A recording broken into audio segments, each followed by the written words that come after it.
নমস্কার সবাইকে। আজকে একটা বৌভাত বাড়ির ভিডিও নিয়ে এসেছি। কী কী খেলাম একটু বলি। তো প্রথমেই দিয়ে দিয়েছিল ফিশ রোল, তার সাথে দিল কাসুন্দি, আর তার সাথে ছিল স্যালাড। তো সেটা খেয়ে নিলাম টপ করে ভেঙে। তারপরে সেটা খুব ভালো খেতে ছিল, খুব ফ্রেশ ছিল। তারপরে দিল হচ্ছে বেবি নান, আর তার সাথে ছিল পালক পনির। এই দুটো কম্বিনেশন খুব ভালো লাগলো একসাথে খেয়ে। আমি অনেক দিন পর এরম বেবি নানের কিছু একটা কম্বিনেশন খেলাম উইথ পালক পনির, খুব ভালো ছিল দুটোই।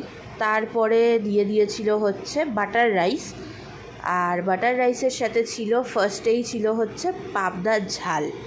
যে দুটো খেলে অপূর্ব লাগলো কম্বিনেশনটা, জাস্ট ফাটাফাটি। তো বাটার রাইস দিয়ে পাবদার ঝালটা মেখে একটু মুখে পুড়ে দিলাম, দিয়ে একটু শান্তি করে খেলাম। তারপরে ওয়েট করতে করতে কিন্তু শো স্টপারের ওয়েট করছিলাম, যেটা হচ্ছে মাটন, এসে পাতে দিয়ে দিল। তো মাটন কষাটা দিয়ে বাটার রাইসটা জাস্ট দুর্দান্ত।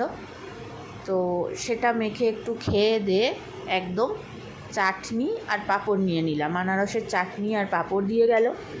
আনারসের চাটনি আর পাঁপড়টা খেয়ে তারপর ছিল মিষ্টির পালা।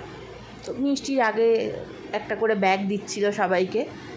তো তারপর চাটনি দিয়ে পাঁপড়টা খেয়ে মিষ্টি খেয়ে নিলাম। মিষ্টিতে ছিল হচ্ছে বেকড রসমাধুরি।